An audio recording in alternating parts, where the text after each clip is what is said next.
Doctrine of estoppel, विबंध का सिद्धांत। तो दोस्तों ये डॉक्ट्रिन ऑफ एस्टॉपल है, बहुत ही ज़्यादा महत्वपूर्ण सिद्धांत है।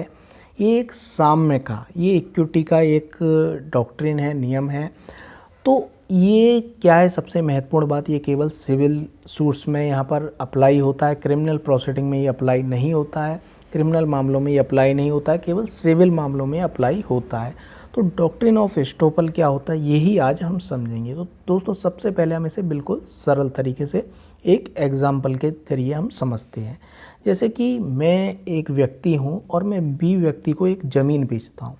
जो व्यक्ति अभी मेरे ही है नहीं, जो ज़मीन मेरी अभी है नहीं, और मैं उसे किसी अन्य व्यक्ति को बेचता हूँ और उससे मैं कहता हूँ कि ये ज़मीन मेरी है और मैं बेचना चाहता हूँ, तुम खरीद लो। और बी व्यक्ति भी क्या करता है, बी व्यक्ति को ये पता नहीं होता है, वो पता करने की कोशिश करता है तो भी उसे पता नहीं चलता है और वो ज़मीन मुझसे खरीद लेता है। बी व्यक्ति यहाँ पर ज़मीन खरीद लेता है मुझसे, और वो ज़मीन बाद में क्या होता है, वो जब ये ट्रांसफ़र ऑफ प्रॉपर्टी हो जाती है, मैंने दूसरे को बेच दी, तो उसके 1-2 साल बाद ये प्रॉपर्टी मेरे को मिल जाती है। उस समय तो वो मेरी प्रॉपर्टी नहीं थी, लेकिन मेरे फादर से मुझे प्रॉपर्टी मिल जाती है, या मैं उस प्रॉपर्टी को खुद ही खरीद लेता हूँ।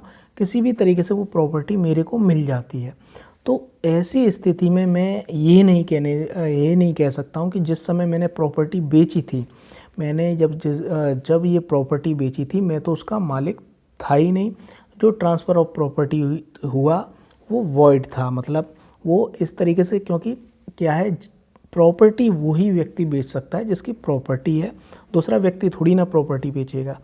लेकिन यहाँ पर जो एस्टॉपल का सिद्धांत है वो इसीलिए महत्वपूर्ण है, इस धोखाधड़ी से बचने के लिए, कि मैंने यहाँ पर प्रॉपर्टी बेची थी और बाद में वो प्रॉपर्टी यदि मेरे कब्जे में आ गई, मैं उसका फ़ायदा लेना चाह रहा हूँ कि प्रॉपर्टी अब मेरे कब्जे में आ गई, मेरा उसका ओनर बन गया, तो मैं इस आधार पे ये चाहूँ कि मैं उस जो ट्रांसफ़र ऑफ प्रॉपर्टी हुआ था उसको कैंसिल करा दूँ, ये कह के कि जब ये ट्रांसफ़र ऑफ प्रॉपर्टी हुआ था, जब मैंने प्रॉपर्टी बेची थी, मैं उस समय इसका मालिक नहीं था, ये मैं नहीं कह सकता। यही डॉक्ट्रिन ऑफ एस्टॉपल है।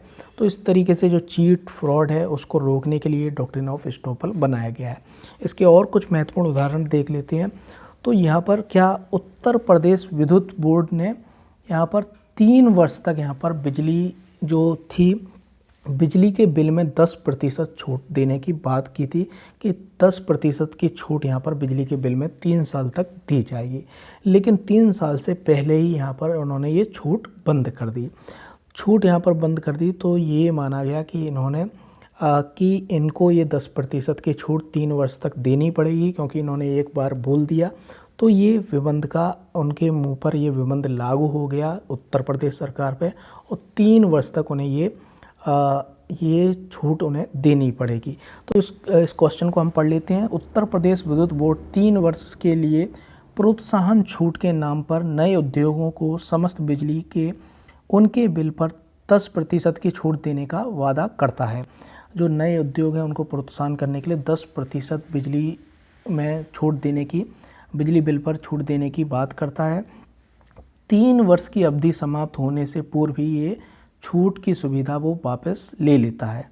बोर्ड का यह कार्य भारतीय साक्ष्य अधिनियम की किस धारा के अंतर्गत बाधित है? तो ये 115 के अंतर्गत बाधित है, जिसमें एस्टॉपल की बात की गई है, डॉक्ट्रिन ऑफ एस्टॉपल, विबंध के सिद्धांत की बात की गई है इंडियन एविडेंस एक्ट के सेक्शन 115 के अंतर्गत, कॉन्ट्रैक्ट एक्ट के अंतर्गत भी बात की गई है। तो ये आपको सबसे महत्वपूर्ण बात है। ये एक तो साम्य का नियम है, इस पर क्वेश्चन आ जाता है। ये विधि का नियम है, कैसा नियम है? तो ये इक्विटी का नियम है, साम्य का नियम है, ये आपको ध्यान रखना है। और ये केवल सिविल प्रोसीडिंग में, सिविल सूट्स पर ही अप्लाई होता है, क्रिमिनल प्रोसीडिंग में ये अप्लाई नहीं होता है, ये आपको रखना है। एक महत्वपूर्ण केस और है इसके संबंध में, वो हम देख लेते हैं। श्री कृष्ण बनाम कुरुक्षेत्र यूनिवर्सिटी। तो यहाँ पर एक लड़का था, उसने यहाँ पर यूनिवर्सिटी में यहाँ पर एडमिशन लिया, और उसका जो फॉर्म था, उस फॉर्म में कुछ मिस्टेक थी, लेकिन उसे एडमिशन दे दिया गया। उसने यहाँ पर एग्ज़ामिनेशन भी दिए, और बाद में यहाँ पर वो उसके एग्ज़ामिनेशन को यहाँ पर कैंसिल करना चाहते थे, इस आधार पे कि इन्होंने फॉर्म में जो जानकारी दी उसमें यहाँ पर ये मिस्टेक भरी थी। तो यूनिवर्सिटी को ऐसा नहीं करने दिया, आपने उनसे पेपर अलाउ करा, आपने उसे एग्ज़ामिनेशन में बिठाया, अब आप उसे निकाल रहे हो, तो ऐसा नहीं करने दिया जाएगा और 115 के सिद्धांत को अप्लाई किया। हम देख लेते हैं इसके फैक्ट्स। श्री कृष्ण बनाम कुरुक्षेत्र यूनिवर्सिटी का वाद साक्ष्य अधिनियम की धारा 115 के अधीन शिक्षा संस्थानों के विरुद्ध बेबंद के सिद्धांत को लागू करता है। लागू के संबंध में इस वाद में निर्णित किया गया कि जब किसी प्रत्याशी को परीक्षा में बैठने दिया जाए तो उसकी परीक्षा रद्द नहीं की जा सकती है, यद्यपि फॉर्म में कुछ कमियां सत्यता की जांच विश्वविद्यालय आसानी से पता लगा सकता था। तो आसानी से पता लगा सकता था, लेकिन इतने लंबे समय के बाद वो कह रहा है कि फॉर्म में गलती की थी, तो ये नहीं करा जाएगा। विमंद का सिद्धांत यहाँ पर लागू किया गया था। तो इसी तरीके से विमंद के सिद्धांत यहाँ पर लागू होते हैं। विमंद का यहाँ पर मतलब क्या है कि कोई व्यक्ति अपने कार्य के द्वारा या ओमिशन के द्वारा, चूक के द्वारा क्या कर रहा है, किसी व्यक्ति से कुछ बोल रहा है, वो कर रहा है और दूसरा व्यक्ति अपनी स्थिति में परिवर्तन कर लेता है। जैसे कि एग्जाम्पल में उसने अपनी स्थिति में क्या परिवर्तन किया, उसने उसे रुपए दिए और प्रॉपर्टी खरीद ली।